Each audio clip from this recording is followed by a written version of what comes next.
Double century తీసుకువెళ్ళే అవకాశం ఉంటుందేమో. ప్రస్తుతం 180 దగ్గర బీజేపీ ఉంది, మ్యాజిక్ ఫిగర్ ని దాటి డబుల్ ఇంజిన్ సర్కార్ అని చెప్పుకునే వాళ్ళు డబుల్ సెంచరీ. రోహిత్, ఒక బిగ్ బ్రేకింగ్ మనం చూస్తున్నాం. స్టాలిన్ దాదాపుగా 4000 ఓట్ల మెజారిటీతో వెనకబడి ఉన్నారు. అంటే ఒక సీఎంగా ఉండే వ్యక్తి, అధికారాన్ని చేపడతానుకున్న వ్యక్తి 4000 ఓట్ల మెజారిటీతో, అది కూడా టీవీకే నేత విఎస్ బాబు పైన 4000 ఓట్ల, దీంతోనే ఆయన వెనకబడి ఉన్నాడు ఆయన ఓట్ల మెజారిటీతో. మరోవైపు ఉదయ్ స్టాలిన్, ఆయన కూడా దాదాపు 300 ఓట్లతో వెనకబడి ప్రయాణం చేస్తున్నారు. అంటే ఎక్కడ చూసినా సరే డిఎంకేకి స్టాలిన్ ఓడిపోయే అవకాశాలు ఉన్నాయా? ఇది చూస్తుంటే 4000 ఓట్లు అంటే అది చిన్న విషయం కాదు. ఎందుకంటే ఎప్పుడు కూడా లక్షల ఓట్ల మెజారిటీతో ఉండే స్టాలిన్ ఈ రోజున కేవలం కొత్తగా వచ్చిన పార్టీ టీవీలో ఎవరో తెలియని నేత విఎస్ బాబు పైన 4000 ఓట్ల దీంతో వెనకబడి ఉన్నారంటే నిజంగా ఆ పార్టీని ఏ విధంగా చూస్తున్నారు అంటే ఇప్పటికే మనకి 52 స్థానాలు మాత్రమే అక్కడ ఆగిపోయి ఉంది. ఇలాంటిది చూస్తుంటే అంటే ఆయన నిజంగా గెలుస్తారా గెలవరా? నిజంగా గెలవకపోతే అంతకంటే అవమానకరమైంది డిఎంకేకి మరొకటి ఉండదని చెప్పాలి. అంటే 50 స్థానాలను పక్కన పెడితే ఆయన గెలుపు అనేది కూడా అనివార్యంగా ఉండాలి. మాజీ సీఎంగా, అంటే మాజీ కాబోతున్నది కన్ఫర్మ్ అయింది కాబట్టి ఒక సీఎంగా ఉండే ఆయన కూడా గెలవలేకపోతే ఆ పార్టీ విధి విధానాలు ఏ విధంగా తీసుకెళ్లారు?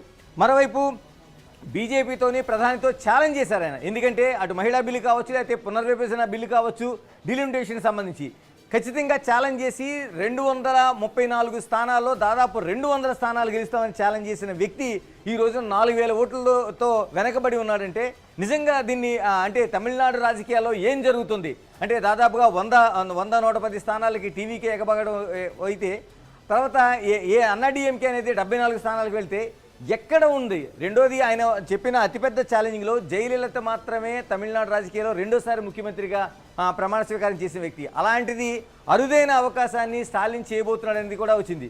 కానీ ఎక్కడ ఉంది స్టాలిన్ చూస్తుంటే చాలా వరకు కనిపిస్తుంది. మరోవైపు వ్యూహకర్తగా ఉన్న ప్రశాంత్ కిషోర్ ఆఫీసులో సంబరాలు ప్రారంభమయ్యాయి. ఎందుకంటే ఆయన దాదాపుగా 120 నుంచి 130 స్థానాలు టీవీకేకి ఇచ్చారు. ఖచ్చితంగా అధికారం సింగిల్ లార్జెస్ట్ పార్టీగా అధికారం చేపడుతుందని ఇచ్చారు కాబట్టి అక్కడ సంబరాలు ప్రారంభమయ్యాయి. ఏదైనా ఆ వ్యూహకర్త ఒకవేళ నిజంగా బాబు చేతిలో స్టాలిన్ ఓడిపోతే, విఎస్ బాబు చేతిలో ఓడిపోతే స్టాలిన్కి పార్టీ ఓడిపోవడం కంటే ఇది చాలా ఘోరమైన అవమానం ఉండే అవకాశం ఉంటుంది. పైగా విఎస్ బాబు గతంలో డిఎంకే పార్టీ నుంచి ఎమ్మెల్యేగా పనిచేశారు, ఆ తర్వాత కాంగ్రెస్లోకి వచ్చేసారు, ఇప్పుడు టీవీకే నుంచి స్టాలిన్ పైనే పోటీ దిగారు.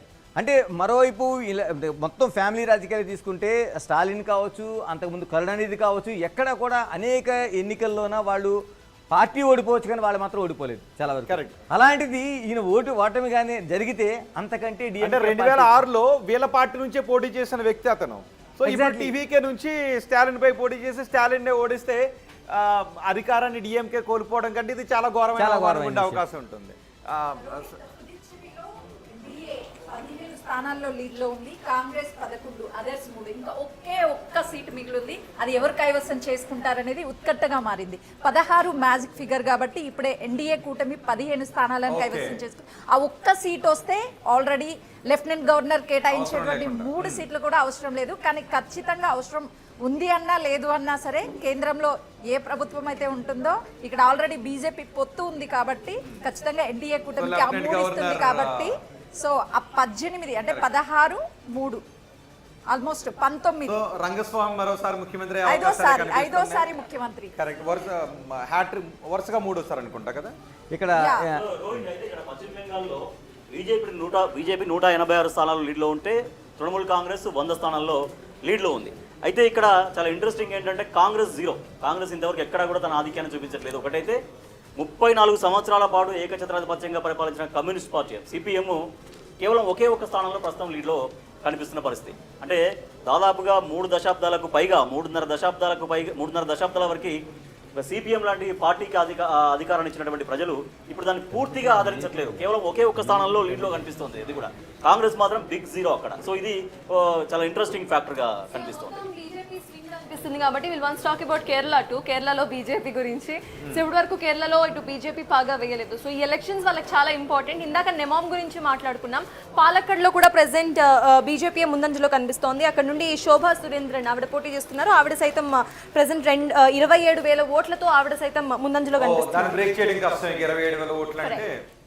ఈసారి 2 ఎమ్మెల్యే టికెట్స్ వచ్చేదట్టే గణేష్, నిజంగా కేరళలో 2 ఎమ్మెల్యే సీట్లు బీజేపీ గెలుచుకుంటే అసలు ఎలా చూడాలి దాన్ని? అక్కడ అనేక ప్రయత్నాలు చేస్తూ వచ్చింది. ఎందుకంటే గతంలో జరిగిన అవమానాలు కావచ్చు, లేకపోతే హిందువులపై జరిగిన దాడుల్ని వ్యతిరేకిస్తూ ఆ పార్టీ తీసుకున్న లైన్ కావచ్చు. ఎందుకంటే చాలా వరకు జరుగుతున్న దాంట్లోన బీజేపీ నిజంగా కానీ ఆ సీట్లు వస్తే పెద్ద హోల్డ్ చేసినట్టుగా ఉంది. ఎందుకంటే చాలా ప్రయత్నాలు చేస్తున్నారు. ఎలా అయితే వాళ్ళు సంబరాలు చేసుకున్నారో కేరళలో బాగా వేస్తే వాళ్ళు అదే సంబరం చేసుకునే ఇంకోటి మనం తమిళనాడుకి సంబంధించి మాట్లాడుకుంటే ఇప్పుడు దాదాపుగా అన్నా డిఎంకే 74 సీట్లలోన బీజేపీ వాటా ఎంత అనేది మాట్లాడుకుంటే అది కూడా విచిత్రంగా కనిపిస్తుంది. ఎందుకంటే ఆ పార్టీ నిజంగా హోల్డ్ చేసి అంటే ఎంత శాతంలో మెజారిటీ తీసుకొచ్చిందనడానికి అనేక సందేహాలు కనిపిస్తుంది. ఎందుకంటే మైలార్పూర్లో ఆ పార్టీలో కీలకమైన నేత మన తెలంగాణ రాష్ట్రానికి గవర్నర్గా చేసిన ఆవిడ తమిళిసై దాదాపు 9,000 ఓట్లతో వెనకంజలో ఆవిడ ఉంది. అంటే ఆవిడ ఓటమి దాదాపుగా ఖరారైనట్లుగా మనం అనుకోవాలి. ఎందుకంటే తమిళనాడులోన ఆవిడ ఉన్న దాంట్లోన ఏదైతే టీవీకే నేత వెంకట్రామన్ చాలా అక్కడ ఉండే చాలా చిన్న చోట నాయకుడు అని చెప్పాలి. అటువంటి ఆయన చేతిలో 9,000 ఓట్లతో వెనక వెళ్తుందంటే ఇప్పుడు అన్నాడీఎంకేకి ఉన్న 74 స్థానాలు ఏదైతే ఆ మెజారిటీ చూపిస్తున్నారో అందులో బీజేపీ వాటా ఎంత అంటే సౌత్లో మనం అనుకున్నప్పుడు నిజంగానే అన్నాడీఎంకే వల్ల ఆ పార్టీకి వెళ్తుందా, లేకపోతే బీజేపీ హోల్డ్ వల్ల అన్నాడీఎంకే ఎన్ని సీట్లు వచ్చినాయి అనేది కూడా ఒక పెద్ద బిగ్ ఛాలెంజ్గా చూడాలి. రెండో వైపు ఇలాంటిది కానీ జరిగితే ఇప్పటివరకు ఉన్న ఏదైతే పొత్తుందో అది ఇక్కడతో అన్నాడీఎంకే బ్రేక్ తీసుకునే అవకాశం.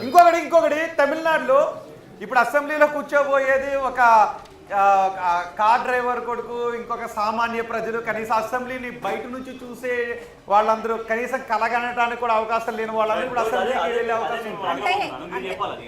ఇప్పుడు ఏంటంటే ఇప్పుడు విజయ్ దగ్గర కేవలం ఒక స్టార్ హీరో అనే ఇమేజ్ తప్ప వేరే ఏం లేదు వాస్తవానికి. మీరు అన్నట్టుగా చాలా చిన్న వాళ్ళందరికీ మామూలు స్థాయి వాళ్ళకే ఆయన టికెట్లు ఇచ్చేశారు. ఓకే, ఇవాళ ఒక అనూహ్యమైన విజయాన్ని సాధిస్తున్నారు విజయ్ కేవలం స్టార్ హీరో అనే ఒక ఇమేజ్తో మాత్రమే. అదే తెలుగులో ఎందుకు వర్కౌట్ కాలేదు అంటే ఓన్లీ సినిమా పరంగా మాట్లాడుకుంటే చిరంజీవికి ఎందుకు వర్కౌట్ కాలేదు, పవన్ కళ్యాణ్కి ఎందుకు వర్కౌట్ కాలేదు, ఎన్టీఆర్ వదిలిద్దాం ఆయన అది వేరే కాలం వేరే.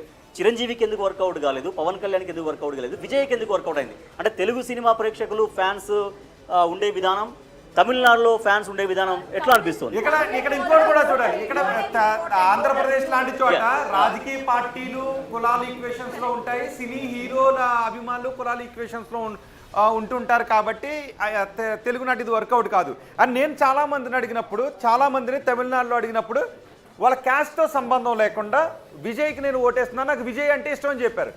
అక్కడ కులాల ఈక్వేషన్స్ కనిపించలేదు.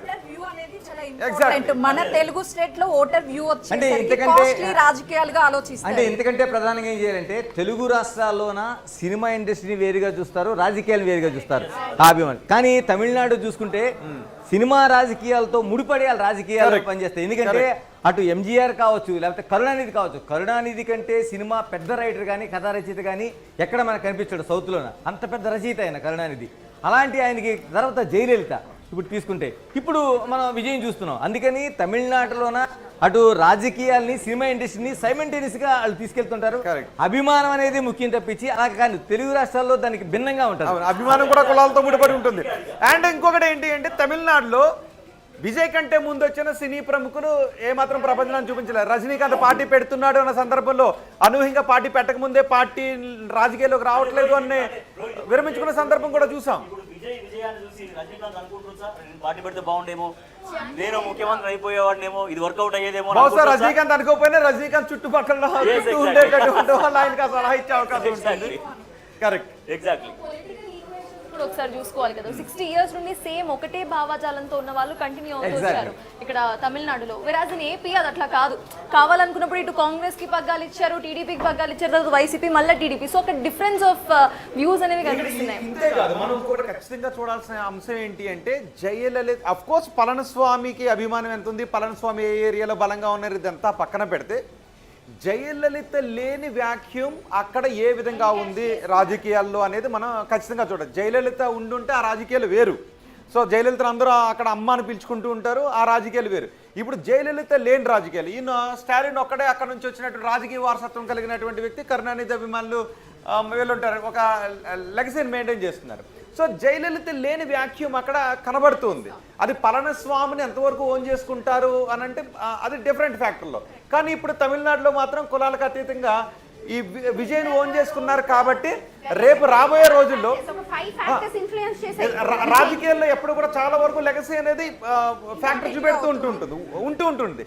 ఇప్పుడు డిఎంకే అన్నా డిఎంకే కన్నా ఎక్కువ సీట్లు సాధించినప్పటికీ రాబోయే రోజుల్లో మళ్ళీ డిఎంకే ప్రభావం కోల్పోతుందని చెప్పిన మళ్ళీ అన్నా డిఎంకే ఇంతకు మించి దూసుకొచ్చే అవకాశాలు కూడా ఉంటాయి. ఎందుకంటే దాన్ని వీళ్ళు కొనసాగించే అవకాశాలు మనకు కనబడుతుంటాయి. అంటే జయలలిత ప్లేస్ లో విజయ్ కంప్లీట్ గా ఎమర్జ్ అయిపోయే అవకాశం ఉంటుంది. నేనేమంటానంటే ఖచ్చితంగా డిఎంకే అన్నా డిఎంకే ఈ రెండు రాజకీయాలు కూడా సైమినిటీస్ గా ఒకటే భావజాలంతో వెళ్తాయి, సేమ్ భావజాలంతో వెళ్తాయి. కానీ అక్కడ రాజకీయ నాయకులు మాత్రమే మార్పు. ఎందుకంటే డిఎంకే నుంచి పుట్టింది అన్నా డిఎంకే ఉంది. అలాంటిది ఆలోచనతో ఓన్లీ ఆధిపత్య పోరుగానే అంటే కరుణానిధి ఉండాలా, జయలలిత ఉండాలా, లేకపోతే ఎంజీఆర్ ఉండాలా, కరుణానిధి ఉండాలా, ఇదే రాజకీయాలు నడుస్తాయి. కానీ ఇప్పుడు విజయ్ వచ్చిన నేపథ్యాన్ని మనం చూసుకుంటే ఖచ్చితంగా క్వైట్ ఆపోజిట్. ఏదైతే ద్రవిడ సంస్కృతికి సంబంధించి, ద్రవిడ భావజాలానికి సంబంధించి, డిఎంకే అన్నా డిఎంకే భావజాలానికి సంబంధించి క్వైట్ ఆపోజిట్. నిజంగానే చాలా వరకు ఒక 2-3 దశాబ్దాల తర్వాత ఇటువంటి జరుగుతూ ఉంటుంది. తెలుగు రాష్ట్రాల్లో తీసుకుంటే ఎన్టీఆర్, అప్పటి వరకు ఉంటే కాంగ్రెస్ కమ్యూనిస్టులు దాన్ని తెలుగువాడి ఆత్మాభిమానం అనే ఒకే ఒక నినాదంతో ఆయన అక్కడ ముందుకు ప్రయాణం చేయగలిగారు, బ్రేక్ చేయగలిగారు. అటు ఢిల్లీలో కావచ్చు అరవింద్ కేజ్రీవాల్, అక్కడ కూడా చాలా వరకు నడుస్తున్న రాజకీయాలని ఒకసారిగా బ్రేక్ చేయగలిగారు. ఇప్పుడు సేమ్ డిఎంకేని అన్నా డిఎంకే రాజకీయాలను తీసుకుంటే ఏదైతే టీవీకే రాజకీయాలను కూడా ఆ విధంగా చూడాల్సిన అవసరం ఉంటుంది. అంటే సినిమా యాక్టర్గా గ్లామర్ ఉండొచ్చు, లేకపోతే మిగతాది ఉండొచ్చు. కానీ ఆయన నిలిపిన అభ్యర్థులు కావచ్చు, ఆయన తీసుకున్న ప్రచారం కావచ్చు, అంటే దాదాపుగా 18 సంస్థలు ఎగ్జిట్ పోల్స్ ఇస్తే అందులో కేవలం ఒకే ఒక సంస్థ యాక్సిస్ మై ఇండియా ఒక్కటి మాత్రమే టీవీకే అనే దానికి 110 నుంచి 120 స్థానాలు ఇస్తాయని చెప్పింది. తమిళనాడు పబ్లిక్ ఎట్లా విజయ్ వైపు చూడగలిగారు అనేది, ఎందుకంటే తనకి ఏమీ అనుభవం లేదు, గతంలో ఎమ్మెల్యే కాదు, ఇంకోటి కాదు, ఎక్కడ ప్రజలతో ఎప్పుడు వెతుక్కోలేదు. అంటే పబ్లిక్ ఎట్లా విజయ్ వైపు మొగ్గు చూపారు అనేది, అంటే ఒక కొత్త నాయకత్వం బాగా చేస్తాడని నమ్మకం ఎట్లా రెండు డిఫరెంట్ పార్టీస్ ఎప్పటి నుంచో చూస్తూ ఉన్నారు, వాళ్ళు ఏళ్ల నుంచి చూస్తూ ఉన్నారు. సో వాళ్ళకి ఇప్పుడు డిఫరెంట్ గా కావాలి. సో డిఫరెంట్ ఐడియాలజీతో వచ్చిన విజయ్ ఐడియాలజీ నచ్చింది కామన్ పీపుల్ కి. ఇప్పుడు మీరు అన్నట్టు కార్ డ్రైవర్ కి ఇచ్చాడు, కామన్ పీపుల్ కి చాలా దగ్గరగా. సో ఆ ఐడియాలజీ అట్రాక్ట్ చేసి ఉండొచ్చు. యూత్ బేసిక్ గా యూత్ ఉన్నారు, వాళ్ళ ఫ్యామిలీ మెంబర్స్ ఉన్నారు. సో కామన్ పీపుల్ ని అట్రాక్ట్ చేసే ఎలిమెంట్స్ చాలా మటుకు టీవీ విజయ్ దగ్గర ఉండొచ్చు. సో వాళ్ళు డిఫరెంట్ యాంగిల్. రాజేష్, ఇక్కడ కీలకంగా చూడాల్సింది ద్రవిడ రాజకీయాల్లో హేతువాదం అనేది కీలకమైన పాత్ర పోషించింది. పెరియార్ కావచ్చు, తర్వాత వచ్చిన వాళ్ళు కావచ్చు, లేకపోతే మిగతా చాలా వరకు అంటే హేతువాద రాజకీయాలంటే దేవుడికి సంబంధించిన ఏ అంశాన్ని టచ్ చేయకుండా వెళ్ళి ఆ రాజకీయాలు నడిచినాయి. కానీ మన తిరుమల తిరుపతి తీసుకుంటే ఎక్కువ శాతం మంది వచ్చి దర్శించుకునేది సగానికి పైగా అంటే తెలుగు రాష్ట్రాలతో పాటు అక్కడ కూడా తిరుపతికి వచ్చేది తమిళియన్లే. అంటే వాళ్ళు అంతర్లీనంగా ఆ ద్రవిడ సంస్కృతికి సంబంధించిన ప్రయాణం చేస్తున్నా ఎక్కడా కూడా హేతువాదబద్ధమైనది ఎక్కడ కూడా ఆలోచన లేదు. ఎందుకంటే మార్పు చాలా వరకు వచ్చింది. దాదాపు 1970, 80, 60 దశకం నుంచి స్టార్ట్ అయితే అక్కడ నుంచి ఉండే ఆలోచన మారుతూ 2026లో మాట్లాడుకుంటున్నాం. ఈ 26లో ఆలోచనకు వచ్చేప్పటికి త్రిష కావచ్చు, లేకపోతే విజయ్ తండ్రి కావచ్చు వెళ్ళి తిరుపతి వెంకటేశ్వరుడికి దర్శించుకొని మా వాడు విజయం సాధించాలి, మా పార్టీ గెలవాలన్న ఆలోచన వచ్చిందంటే అది కేవలం వాళ్ళ కుటుంబానికో త్రిషకో సంబంధించింది కాదు.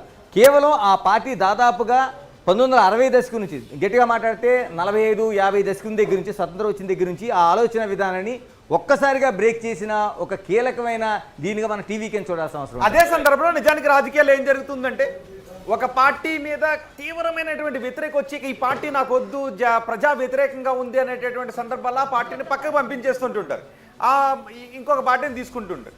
సో ఇక్కడ విజయ్ వైపు ఏంటి అంటే విజయ్ కొత్త అలాంటి వ్యక్తి కూడా అధికారాన్ని ఇవ్వాలని అనుకున్నారు అంటే కేవలం విజయ్ మీద ఉన్నటువంటి అభిమానం. ఎందుకంటే విజయ్ ఫేస్ తప్ప మిగిలినటువంటి ఎమ్మెల్యేలో దాదాపు ఎవరికి కూడా తెలియదు. ఇక్కడ కంప్లీట్ గా విజయ్ మీద ఉన్నటువంటి అభిమానమే విజయ్ తీరాలు తెచ్చింది తప్ప స్టాలిన్ మీద ఉన్నటువంటి విపరీతమైన వ్యతిరేకత స్టాలిన్ ఓటమికి కారణమైంది అనుకోవటానికి ఇక్కడ అవకాశం లేదేమో బహుశా. రైట్, స్టాలిన్ మీద ఉన్నటువంటి వ్యతిరేకత కదా, విజయ్ మీద ఉన్నటువంటి అభిమానం కావచ్చు. తర్వాత ఏదైతే బ్రేక్ చేసిన ఇష్యూ ఏదైతే ఉందో అంటే తమిళ రాజకీయాల్లో మనం మాట్లాడుకుంటున్నప్పుడు వాళ్ళు కీలకంగా ఎంత కాదనుకున్నా కులం లేదు అంటేనే కులం పైన ఆధారపడిన బేస్ని నిర్మించుకున్నారు. అందులో కీలకంగా మనం 3 కులాలు మాట్లాడుకోవాలి. ఒకటేంటంటే వన్నియర్లు, గ్రౌండర్లు, ముక్కలతోర్లు, అలాగే దళితులు, నాడార్లు. అంటే వీళ్ళ అభ్యర్థుల ఎంపిక కావచ్చు, లేకపోతే మిగతా అంశాలు కావచ్చు, ఇవన్నీ కూడా ఎంత వాళ్ళు వాదన తీసుకొచ్చినా కుల ప్రాతిపదికపైనే వాళ్ళు సీట్లు కేటాయిస్తారు. వాళ్ళ అభ్యర్థులు నియోజకవర్గాలు ఉంటాయి, వాళ్ళ పోటీ ఉంటుంది, కీలకమైన నేతలు ఎవరినైనా తీసుకోవచ్చు. కానీ వాటన్నింటినీ బ్రేక్ చేస్తూ ఇప్పుడు వెళ్ళిన విషయంగానే మనం చూడాలి. ఎందుకంటే తమిళ రాజకీయాల్లో ఉన్నప్పుడు సింగిల్ లార్జెస్ట్ పార్టీగా టీవీకి వెళ్తుందంటే ఇది తమిళ రాజకీయాల్లో దాదాపుగా మనం అనుకోవాల్సింది ఒక 5 దశాబ్దాల తర్వాత ఒక బ్రేక్ అయిన అతిపెద్ద ఇష్యూగా మనం చూడాలి. ఒకసారి పీసీఆర్ కొన్ని దగ్గర ఏ వీడియోస్ ఉన్నాయి గెలుస్తున్నటువంటి పార్టీలు సంబరాలు చేసుకుంటున్న ఏఐ వీడియోస్ ఉన్నాయి. ఒకసారి వాటిని మనం చూద్దాం. మీరు నిజంగా ముఖ్య నేతలు మనసులో ఎలా సంబరపడుతూ ఉంటుంటారో దాన్ని మా టీం ఊహించి మీకు మీ కళ్ళ ముందుకు తీసుకొస్తుంది. మనసులో సినిమా తెరపై విజయ్ ఆ విధంగా డాన్స్ చేస్తుంటుంటాడు, కానీ ఇప్పుడు రాజకీయ నాయకుడు అయిన తర్వాత ముఖ్యమంత్రిగా విజయ్ ప్రమాణ స్వీకారం చేయబోతున్నాడు అనే అంచనాల మధ్య సింగిల్ లార్జెస్ట్ పార్టీగా తమిళనాడులో అవతరిస్తున్నటువంటి టీవీకి అధినేత బహుశా ఆయన ఇలాగే డాన్స్ చేస్తూ ఉంటాడు. ఆయన కుటుంబ సభ్యులు కూడా ఇలాగే సంబరాలు చేసుకుంటున్నారు, అభిమానులు కూడా ఇలాగే సంబరాలు చేసుకుంటున్నారు. ఒకసారి ఆ ఫుల్ వీడియో మనం చూద్దాం.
మాస్టర్ మైండ్స్ కామర్స్ చదవాలనుకునే 10th ఇంటర్ విద్యార్థుల తొలి ఎంపిక.